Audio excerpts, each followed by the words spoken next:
What up, y'all? You're listening to Sports Talk with Tropp, and I'm your host, Katie Tropp. Well, how's your bracket doing? Is it busted yet? Mine's actually not too bad. I mean, of course, it's got those red stains all across it, but my Final Four and my champions are still intact for right now. But first, before we get into the March Madness, we unfortunately got to start the show with some terrible news. I hate starting the show out like this, but I got to because one of my favorite boxer of all time, George Foreman, died over the weekend. That was just such a damper thing to just put over the weekend because, man, George Foreman, he was one of the greatest to ever do it. If you did not get to see George Foreman, go look up the highlights from back in the day to when he was in the 90s, like his first time around and then his second time around, and he was just fists of steel. He was just amazing to watch. A part of one of the greatest boxing matches of all time, the Rumble in the Jungle. Unfortunately, he lost that one. It was versus Muhammad Ali, but real talk, that is the greatest fight for me I have ever watched in my entire life. Now, obviously, I didn't watch it in real time, but I've seen it before in repeats, and every time I see it, and I just see how Foreman comes out, and I'm like, how the hell does he lose this? And then you just see what Ali does, and you're like, whoa, that is why Ali is the GOAT. But our George Foreman, he was also a great in his own right, and just one of the greatest to ever do it, and it just sucks that, unfortunately, he has passed away over the weekend. But, he had a great career and even better life after boxing as well. Because, sometimes that doesn't work out for you. Sometimes you're an athlete, a great athlete, and you go on to just squander your winnings or just not really take advantage of any of the stuff that you're given while along the way. I mean, you get endorsement deals and stuff, and he was able to be a part of the George Foreman Grill, which turned out to be a $300 million opportunity for him. That's what he ended up earning from that whole venture, from a freaking grill. So that just goes to show you, it's just crazy what happens in this world. But so he did. It seems like he led a pretty good life overall, and it just sucked to start the day off like that because, like I said, he was my favorite boxer. So I'm like, dude, that hit me hard. But I will say that means expect a list over on Friday's show of probably his greatest fights. I'll probably rank them 1 to 5, something like that. But there's definitely going to be a George Foreman list on Friday's show. Now let's get into the good sports stuff. Back to the bracket talk. And, there wasn't too many crazy upsets. Pretty much all of the usual suspects won. St. John's, a lot of people kind of had they were looking at them as maybe a potential, Final Four type team. And I see why, because, Rick Pitino, he's been doing great things for this, for this team. But, I mean, come on, it's not shocking really to me that they lost, but, they did lose to Arkansas, and, that's Calipari. This is the first, he's with Arkansas. And so this is his first go around with Arkansas. And look, here he is moving along as usual in March Madness. But that's what I mean. It's like you got two legendary coaches going at it. One of them was going to lose, and I'm not shocked that Arkansas moved on. But hey, St. John's busted a bunch of brackets. And I'm looking at other ones here, but for the most part, like all the usual suspects won. For me personally, I kind of went out on a limb with Arizona in my Final Four, and it actually turned out it worked for me. I was hanging on to last night's game versus Oregon, and it was a back and forth, really close game, but Arizona was able to hang on to it. But my Final Four is intact. I've got Auburn, Florida, Arizona, and Houston as my Final Four, and my champion bracket as Auburn versus Houston, with Houston winning it all. And so far, so good, but that's only the first week of March Madness. We'll see what happens after this weekend, when it usually gets really, when your bracket really tends to implode, especially if you've kind of got it nice like me, where all your Final Fours are in. We'll probably be talking on Friday's show where they're all half of it's out. We'll see, though. Moving on to the Top 10 NBA Power Rankings for this week. Not a whole lot of shakeup because we are getting closer and closer to the playoffs. We do have a different number one. Well, not really different, but we do have, it has changed. They've changed spots this week. and that is the Oklahoma City Thunder. They are number 1 this week on the Trop 10 NBA Power Rankings. Overall record of 59-12. They are on a 6-game winning streak. They're 9-1 in their last 10 games, and they just keep on winning. This week they beat the Philadelphia 76ers, the Charlotte Hornets, and the Los Angeles Clippers, and they just keep getting better. They are showing they could do it without SGA. They are showing they could do it with SGA, and it's just really, we're looking straight at the playoffs with Oklahoma City. But really the only reason why they went up above Cleveland this week, who dropped only down to number 2 on the Trop 10 NBA Power Rankings, is because Cleveland is, they're on a 4-game losing streak.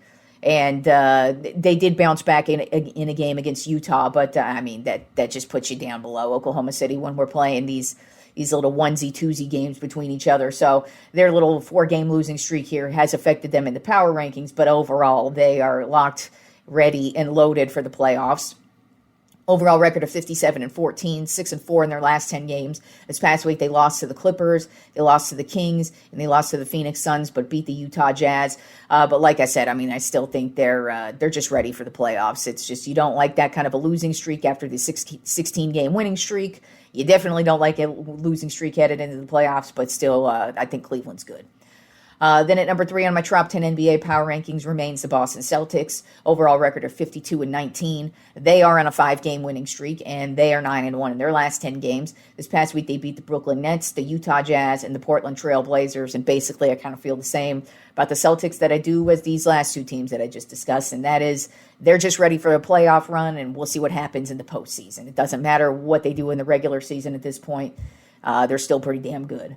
Then at number 4 on my Trop 10 NBA Power Rankings of the Denver Nuggets. Overall record of 45-27. They're 5-5 in their last 10 games. This past week, they beat the Golden State Warriors, lost to the Lakers, lost to the Portland Trail Blazers, and beat the Houston Rockets. Now, unfortunately, Nikola Jokic, he's been battling through an injury, nothing major, but it is interesting to see what's going on here. And actually, in last night's game against Houston, they, Jamal Murray especially, but all the role players are actually starting to step it up. So I actually think this is a good thing, this Jokic injury, just because now it's going to force the rest of the guys to kind of take the lead when they have to. And then when he comes back, everything should be good. But that's just always been my problem with the Nuggets this season, is that it's been Jokic and that's it. And nobody's really stepped it up. But now it kind of feels like the injury problems, not so bad. A lot of guys have come back from the injury problems and have really started to fit in, but Jamal Murray's really starting to get going. Aaron Gordon's really starting to get going. And so it's starting to look not too bad without Jokic, but they're definitely going to need him for any type of playoff run. Then at number 5 on my Trop 10 NBA Power Rankings of the Los Angeles Lakers. Overall record of 43-27. They're 4-6 in their last 10 games. This past week, they beat the San Antonio Spurs, the Denver Nuggets, lost to the Milwaukee Bucks, and got their asses beat by the Chicago Bulls. And that was when LeBron came back too. So that was not a good ass game at all. But the good news is LeBron is back. Looked well rested. Looked like he's ready to make a playoff run as well. Luka has been on fire. So really no issues with him at all. Reeves has looked great. It's just, they get their asses beat in some of these situations, and against the Chicago Bulls, who are not a good team. They're not a team that should be beating their asses, but that's just what happens. Also, too, it's just kind of weird, too, because Luka went off in the first quarter. LeBron was having a great first half, and then, boom, they just completely fell apart in the second half. But still a solid team, and still looking like they're going to be pretty good once the playoffs roll around. Then at number 6 on my Trop 10 NBA Power Rankings of the Memphis Grizzlies. Overall record of 43-28. They're 5-5 in their last 10 games. Now they're on a little bit of a losing streak right now. They lost to the Sacramento Kings. They lost to the Portland Trail Blazers and lost to the Los Angeles Clippers. And this has kind of been the deal with the Grizzlies, is they get going, but then they go on these little losing streaks. And that's just not what you need when you're trying to make a playoff run, especially with how convoluted right now the rankings are, because it's Oklahoma City's number 1, and then everybody else, 2, 3, 4, 5, 6, it's just shuffling on a daily basis. So it's going to be interesting to see what happens here down the stretch, because every win is going to matter. And if you're one of these teams that goes on one of these little losing streaks, it's going to cost you in the seeding, and you really don't want to face off against a team like the Golden State Warriors to start in the first round, because I feel like they're a team that's going to really fuck up somebody's day in the first round, and because they're a good team, they're a championship pedigree team, and you're going to need to avoid the Warriors. I kind of feel like in the first round, if you want to keep it moving, because they're definitely going to give it your all. I mean, every team you face off against is going to give it your all, but usually the first round is kind of for some teams, you coast through it. The Golden State Warriors are not going to let you coast through it. So I kind of feel like these teams go on losing streaks in the Western Conference. It's not going to benefit them at all come seeding. Then at number 7 on my top 10 NBA power rankings are the Minnesota Timberwolves. Overall record of 41-31. They're 8-2 in their last 10 games. This past week they lost to the Indiana Pacers and lost to the New Orleans Pelicans, and then beat the New Orleans Pelicans. They are coming off of a nice winning streak, and they're actually playing really well, solid defensively. Gobert has actually, he started off not so great for the most part this season. He's actually had a very quiet year, especially for a guy who has multiple Defensive Player of the Year awards. He just has not been himself. But over the last month, I'd say he kind of is starting to look like his old self, especially on the defensive side of things. In the paint, he's really starting to make a difference, and that's really what they needed. Anthony Edwards has had no issues all season, and he seems to be ready to go off at any moment, and he's just playing phenomenal basketball right now. Then at number 8 on my top 10 NBA power rankings, a team that we haven't talked about in a few weeks, but they have now risen to the ranks. I don't really believe in them, though. I actually think they're going to crash and burn once the playoffs roll around. But it's the Houston Rockets, overall record of 46-26, and they are 9-1 in their last 10 games. This past week, they beat the Philadelphia 76ers, the Orlando Magic, the Miami Heat, and lost to the Denver Nuggets. And they seem to be back on track. But at the same time, I just don't know if I trust this team.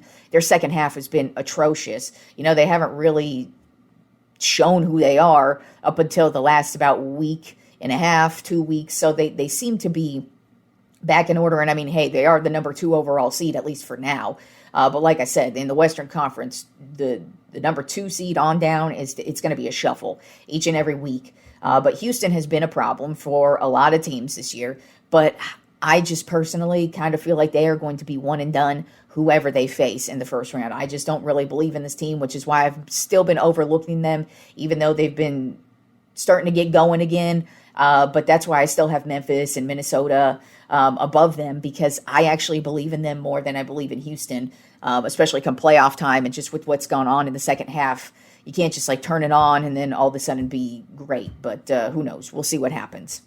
Then at number 9 on my top 10 NBA power rankings of the Golden State Warriors, overall record of 41-30. They're 8-2 in their last 10 games. This past week, they lost to the Denver Nuggets, beat the Milwaukee Bucks, beat the Toronto Raptors, and lost to the Atlanta Hawks. Jimmy Butler has been phenomenal since he has been traded to the Warriors, and it's playoff time right around the corner, and that is his time of year. Steph Curry, his injury is not going to be a big deal. As a matter of fact, I think he's supposed to play in their next game. And even if it's not the next game, it's not a debilitating injury at all, so he should be ready for a playoff run. But it's just crazy to see how well Jimmy Butler is fitting right in with this team.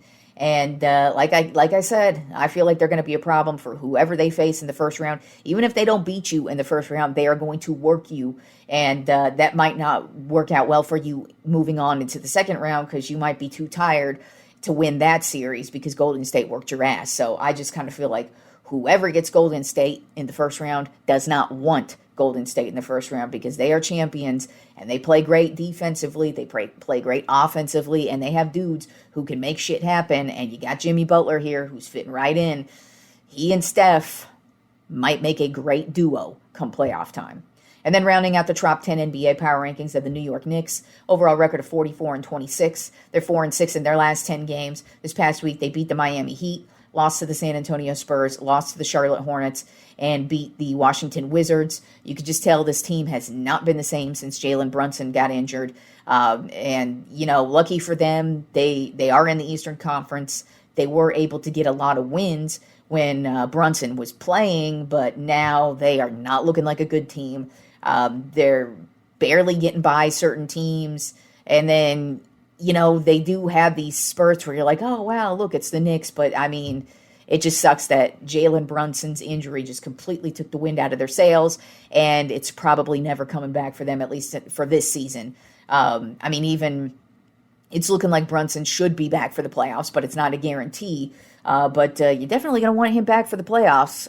But even so, I just kind of feel like this team's not playing well, and I don't really see him maybe just coming back from injury and magically saving the season, especially when you've got Cleveland and Boston in the Eastern Conference. All right, so moving on to the final portion of my 2025 MLB season predictions, because Thursday is opening day, y'all. It is officially baseball season. Yes, it started last week with the Dodgers series versus the Cubs over in Tokyo, but not really. It starts on Thursday. So now I'm going to do a breakdown of who the teams I believe are going to make the playoffs, the wild card round, the ALDS, NLDS, Championship Series, World Series, and ultimately who I believe is going to win it all. So beginning with the AL and who I think is going to win their divisions, I've got the number 1 overall seed as the Detroit Tigers, simply because they are in a terrible division. So I think they are going to get a lot of wins compared to the rest of these guys, because I think, especially like the Yankees, they're in the American League East. They're in a division where they're just going to be getting beat up by a bunch of teams like Boston and Baltimore. And Tampa, and those are teams, even if they're teams that aren't going to be making the playoffs, I just kind of feel like the American League East is going to have a lot of teams competing for that division, whereas I feel like the AL Central for the Tigers is pretty much going to be the Tigers and everybody else, and I think they're going to just roll through this division, so I think that's what's going to give them the number 1 overall seed. It's just this huge record that they get from the shitty teams that they face off against, but I do think Detroit's going to be a good team, don't get me wrong. I got them as the number 1 overall seed simply because of their terrible division, but I do think they're going to be a really good team. I like their pitching. I like their lineup. They got a lot of young guys. They got a few quality veterans who are going to help them along the way. I really like what I'm seeing from the Detroit Tigers this year. Then the number 2 overall seed in the American League, I have the New York Yankees winning the American League East. Then the number 3 overall seed, I have the Texas Rangers winning the American League West. Then my wild card teams, I have the number 4 seed as the Boston Red Sox, number 5 seed is the Baltimore Orioles, and the number 6 seed as the Kansas City Royals. Then the National League, my number 1 overall seed winning the National League West, I have the Los Angeles Dodgers. There's really just nothing you could say about them other than they are just stacked from top to bottom. Even if they suffer injuries, their backups are great. They haven't shown really any weakness, and the weakness that they had last year didn't cost them anything. They won the World Series, and they improved that weakness, which was starting pitcher, and now they have like 3 or 4 aces who are going to be starting pitchers on the team. So good luck to the rest of the National League. But with that being said, I don't think they're going to easily run through this. I just think they're a damn good team, and you can't overlook it. Then finishing in second place in the National League, I have the Philadelphia Phillies winning the National League Central. Then finishing in third place in the National League, I have the Chicago Cubs winning the National League Central. Then my wild card teams, the number 4 seed, I have the Atlanta Braves. Number 5 seed, I have the Arizona Diamondbacks. And number 6, I have the New York Mets. I like what the Mets have done this season. But I still think they have some work to do, especially with their pitching. I think their starting pitching has a ton of questions. So I think offensively, there's not going to be a lot of issues. Defensively, even, I think they're going to be solid on the defensive side of the ball. It's just they're probably going to get scored on a lot with their starting pitchers, and I really don't even know too much about their bullpen either. I kind of think they're going to have a lot of questions, and they're going to be hanging on a lot, but they might just snag one of those last wild card spots. So my AL wildcard matchups are the Kansas City Royals versus the Texas Rangers. I have the Kansas City Royals moving on in that matchup. And then the Baltimore Orioles versus the Boston Red Sox, and I have the Baltimore Orioles moving on in that matchup.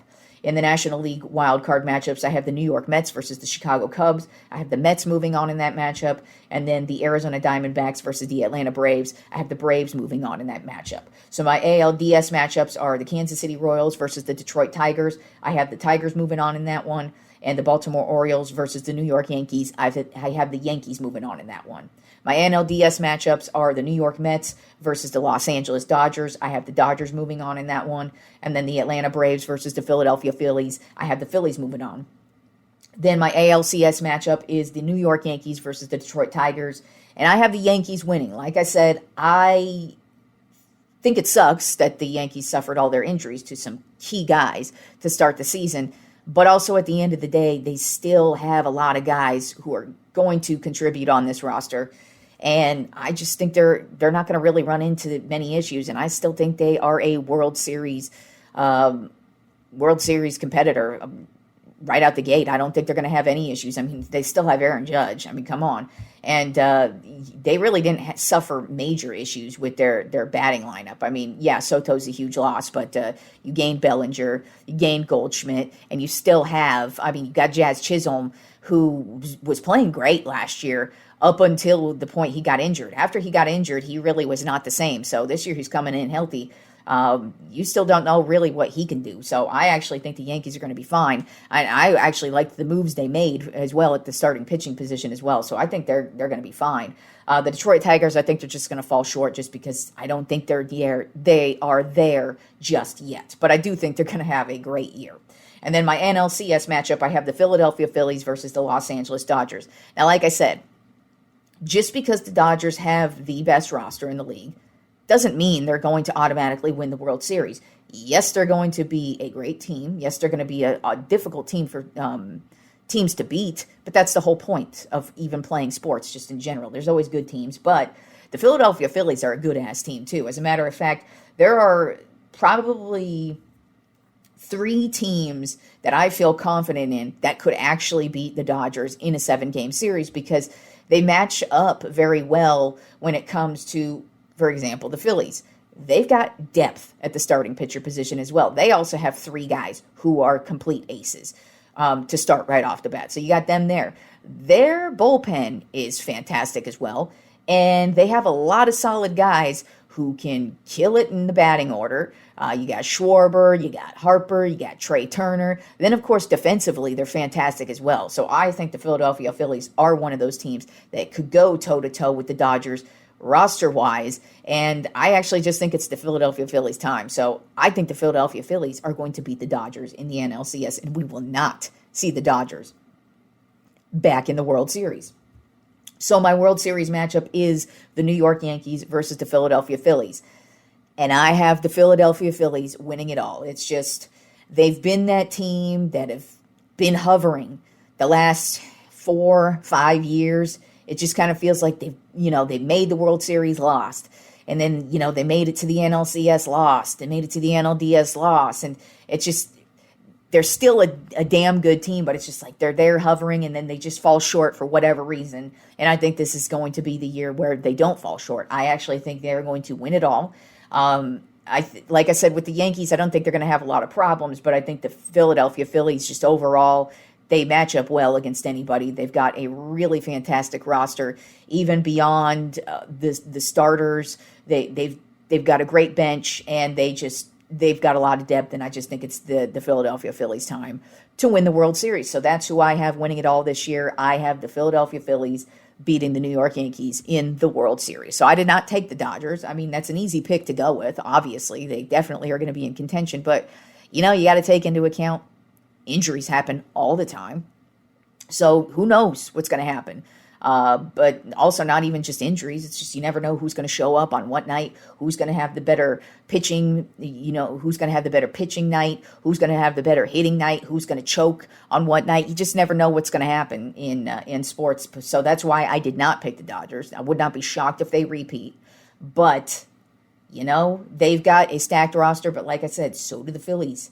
So do the Yankees. Hell, so do the Braves. A lot of people not remembering that the Braves, they're only a couple years removed from their last World Series too, and really their last couple of seasons have been fucked up due to injury. But they've got a stacked ass roster too, and if they play well when they get some of these dudes back from injury, and by the way, Spencer Strider, he looks like he's going to be ready right off the bat as well this season. I thought he wasn't coming back till May. It looks like he's actually going to be ready for opening day, and he looked fantastic during spring training games. So look at the Braves and don't overlook them because I think they match up well against the Dodgers too, just looking at them as a complete roster. So, it's easy to look at the Dodgers as the favorite, and absolutely they're going to be in contention all year, but I'm going with the Philadelphia Phillies to win it all this year. So, like I said, opening day is on Thursday, and finally it is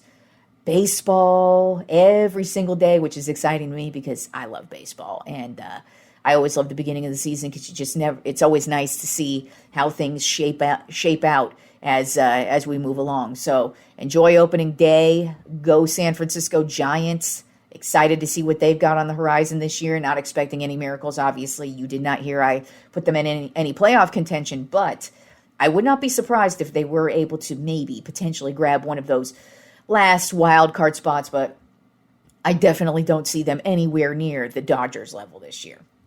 All right, y'all, enjoy the rest of the week of sports, and I will talk to you fools on Friday.